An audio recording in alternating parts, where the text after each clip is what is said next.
Yo, what is up guys, welcome back to the channel, and in this quick and short video I'm going to be showing you how you can get light mode on Instagram if you're on an Android phone like I am.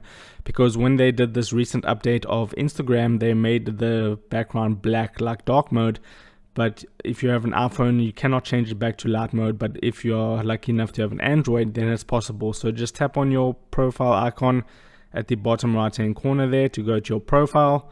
Then you just tap on the three horizontal stripes at the top right there, and then you want to tap on settings. The next option you're looking for is the theme option right over there.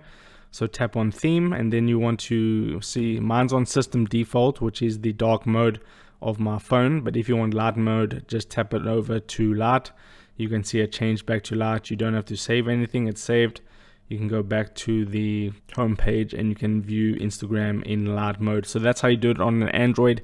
If there is anything that you could possibly do to fix this update on an iPhone, I will look into it and try and make a video on that.